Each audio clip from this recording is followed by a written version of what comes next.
Gaza में Israel के operation पर बड़ी ब्रेक लग सकती है क्योंकि अब चीन ने ऐसा कदम उठा लिया जिससे अमेरिका तक खौफ फैल चुका है। इजरायल और फिलिस्तीन के मुद्दे पर चीन ने ऐसी चाल चली जिसका बड़ा फायदा ईरान को मिलेगा। और समझ लीजिए कि अगर ईरान को इसका फायदा मिलेगा तो लेबनान में हिजबुल्लाह को रोकने के लिए इजरायल का कोई हथियार काम नहीं आएगा।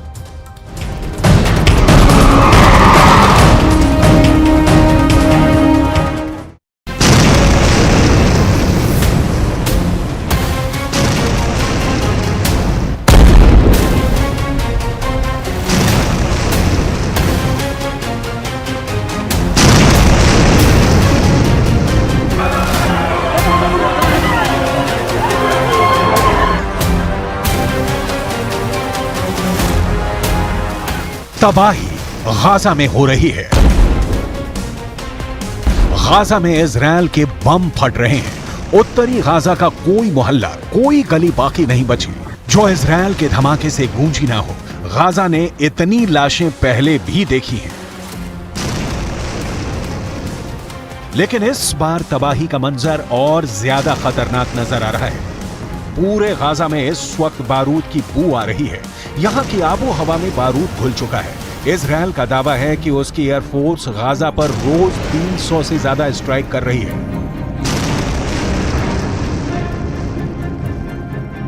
लेकिन गाजा से दूर दुनिया में दो जगह इस युद्ध को कंट्रोल करने के लिए 2 वॉच टावर तैयार हो चुके हैं।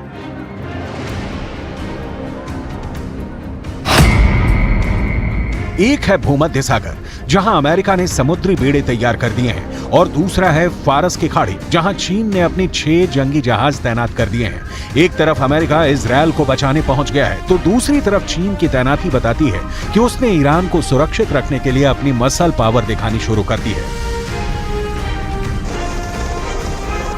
चीन की नौसेना अभी तक दक्षिण चीन सागर में अपनी ताकत दिखाती आई है, लेकिन इस बार फारस की खाड़ी में चीन के 6 जंगी जहाजों का पहुंचना बताता है कि गाजा और फिलिस्तीन का युद्ध अब दुनिया की सबसे बड़ी टक्कर में बदल सकता है। आप बिल्कुल ठीक समझे।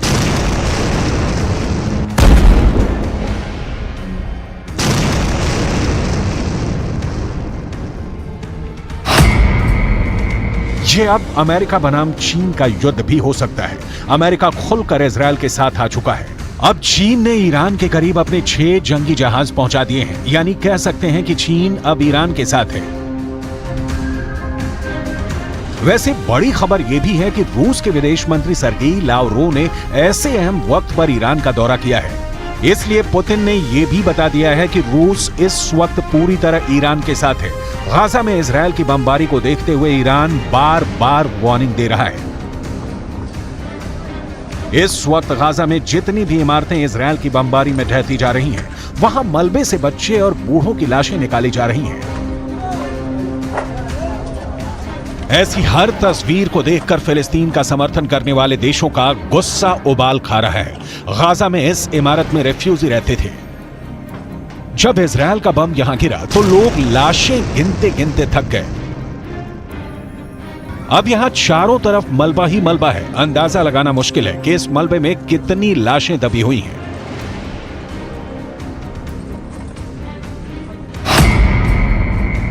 सात अक्टूबर को शुरू हुए इस युद्ध में अब मरने वालों की तादाद 5000 तक पहुंच चुकी है। इनमें बच्चों की तादाद करीब 2000 के करीब आ गई है, जबकि गाजा में हुई बमबारी में 14000 से ज्यादा लोग घायल हुए हैं।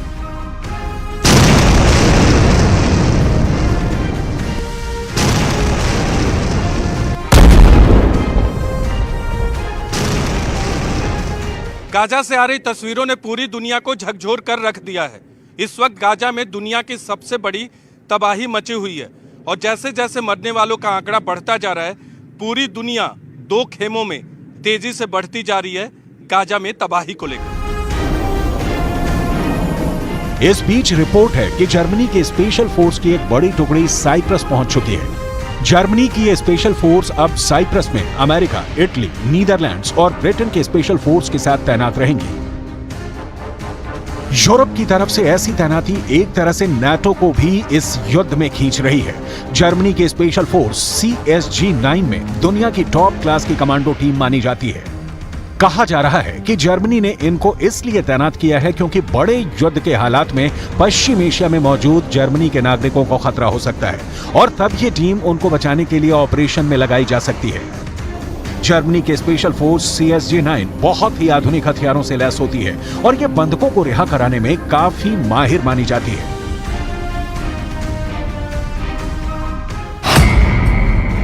देखा जाए तो एक तरफ इजरायल का साथ देने वाला अमेरिका और यूरोप है, तो दूसरी तरफ फिलिस्तीन के साथ ईरान के बाद रूस और चीन भी अब दूसरे गुट के रूप में उभरते नजर आ रहे हैं। चीन की नौसेना वहां पहुंच गई है, जहां तैनात रहकर अमेरिका ईरान को धमकाता है। अब चीन की तैनाती के बारे में जान लीजिए, क्योंकि इस पर अमेरिका की नजर पड़ चुकी है। चीन के ये 6 जंगी जहाज उसके 44वीं नेवल स्क्वाड टास्क फोर्स के हिस्सा हैं। इसमें सबसे बड़ा नाम है चीन का जंगी जहाज जिब्बो, जो टाइप 52 क्लास का गाइडेड मिसाइल डिस्ट्रॉयर है। टाइप 052 अमेरिका के आर्लेक बर्ग क्लास के डिस्ट्रॉयर से छोटा है, लेकिन यह भी बहुत ज्यादा विध्वंसक है। टाइप 052 डिस्ट्रॉयर में 64 वर्टिकल लॉन्च होने वाली मिसाइल लगी होती है, जो 200 किलोमीटर के दायरे में दुश्मन को तबाह कर सकती है।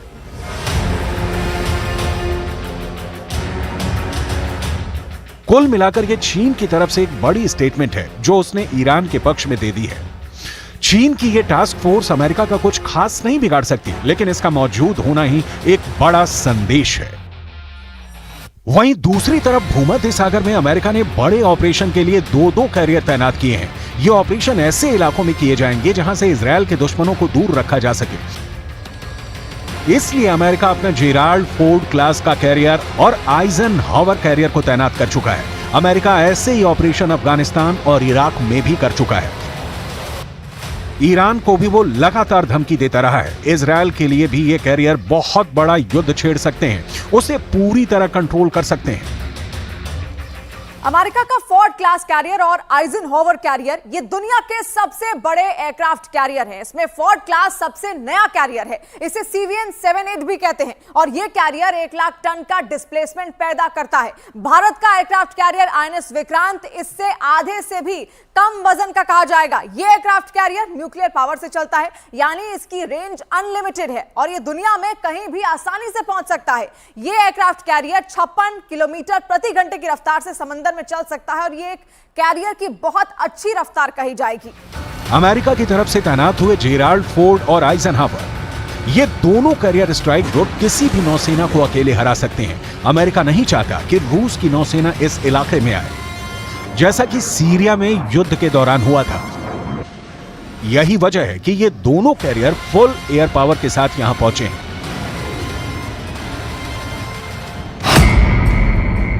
ये दोनों कैरियर ऐसे हैं जिन पर करीब 3,000 नौसैनिक तैनात किए जाते हैं, यानी ये दुश्मनों के लिए भी बहुत बड़ा टारगेट बन सकता है। दोनों एयरक्राफ्ट कैरियर पर 90 विमान और हेलीकॉप्टर तैनात किए जा सकते हैं। इनमें 75 तो सिर्फ लड़ाकू विमान है। अब इस एयरक्राफ्ट कैरियर पर सुपर हॉर्नेट विमान तैनात है। इस पर से F-35 स्टेल्थ फाइटर भी ऑपरेट कर सकते हैं और उनको पूरी तरह से तैनात करने की तैयारी की जा रही है। इजरायल को मल्टी फ्रंट पर बचाने के लिए अमेरिका पूरी तरह से तैयार है। इसके लिए अमेरिका ने अपना F-35 फाइटर जेट भी तैनात कर दिया है। अब सवाल है कि F-35 का क्या इस्तेमाल होगा, तो जवाब है उत्तरी इजरायल और लेबनान के बॉर्डर पर इस वक्त युद्ध शुरू हो चुका है। בצפון, ביממה האחרונה, חיסלנו, כולל בשעות האחרונות, עוד חוליות מחבלים, סך הכל 8 חוליות מחבלים ביממה האחרונה, שניסו לשגר טילי נ"ט ורקטות, כאשר 7 מתוכם הרגנו עוד לפני שהצליחו בכלל לשגר.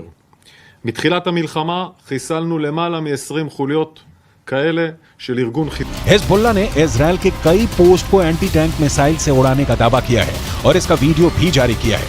वहीं इजरायल का दावा है कि उसने हिजबुल्लाह के 14 लड़ाकों को मार दिया है, जबकि हिजबुल्लाह का कहना है कि उसके 24 लड़ाके अब तक मारे गए हैं। हिजबुल्लाह इस वक्त इजरायल को टक्कर देने वाला सबसे बड़ा मिलिशिया बन चुका है, जिसको ईरान की भी पूरी मदद मिलती है।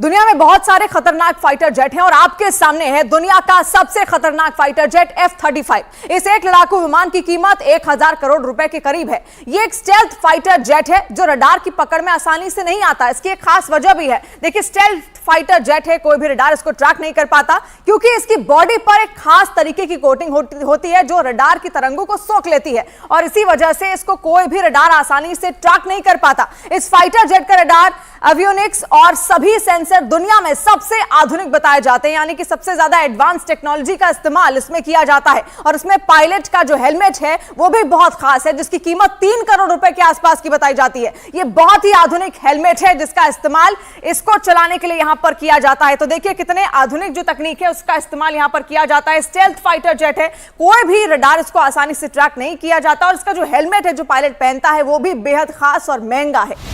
F-35 में मिसाइल को इसकी बॉडी के अंदर छुपाया जा सकता है। इसे इंटरनल बे कहते हैं ताकि दुश्मन को रेडार सिग्नेचर नहीं मिले।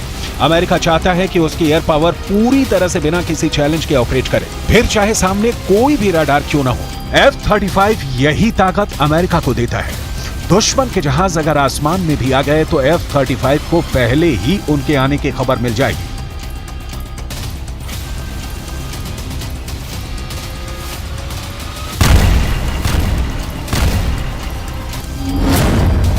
इनके विंग्स में 10 रेडियो एंटीना लगे हैं ताकि दुश्मन के रेडार की वार्निंग मिल सके। इस विमान का कंप्यूटर सिस्टम ऐसा है जिस पर दुश्मन इलेक्ट्रॉनिक अटैक नहीं कर सकता है, यानी इसे हैक नहीं किया जा सकता। इसकी अधिकतम रफ्तार करीब 2000 किलोमीटर है और ये 50,000 फीट की ऊंचाई तक उड़ सकता है।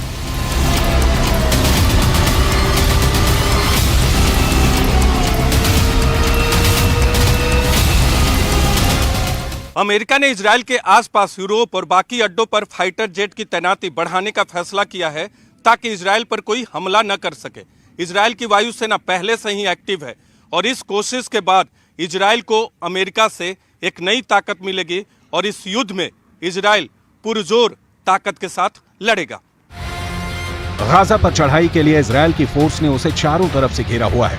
गाजा के बाहर इजराइल के टैंक, गोले, बारूद के साथ खड़े हुए हैं। कमांड सेंटर से जैसा ऑर्डर आएगा ये उसके हिसाब से आगे बढ़ेंगे। लेकिन गाजा के अलावा बड़ा दबाव लेबनान बॉर्डर पर नजर आ रहा है।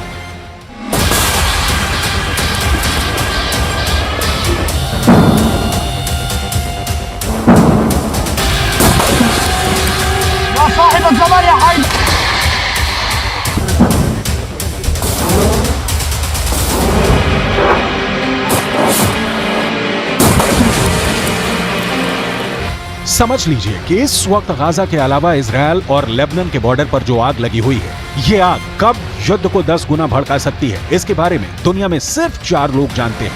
पहले हैं इजराइल के प्रधानमंत्री बेंजामिन नेतन्याहू, दूसरे हैं ईरान के राष्ट्रपति इब्राहिम रईसी, तीसरे हैं अमेरिका के राष्ट्रपति जो बाइडेन और चौथे हैं यूरोप से लेकर अमेरिका तक सबको हिला देने वाले रूस के राष्ट्रपति व्लादिमीर पुतिन। और अब शी जिनपिंग वो 5वें शख्स हैं जो इस युद्ध को कंट्रोल करना चाहते हैं। एक तरह से शी जिनपिंग ने अपनी नेवी को उतारकर बड़ा दावा पेश कर दिया है। चीन की नौसेना को दक्षिण चीन सागर के अलावा इतनी आक्रामक भूमिका में दुनिया में कहीं और नहीं देखा गया है। इनका पूरा कनेक्शन इजराइल और ईरान की दुश्मनी और हिजबुल्लाह को लेकर अमेरिका की तैयारी से है।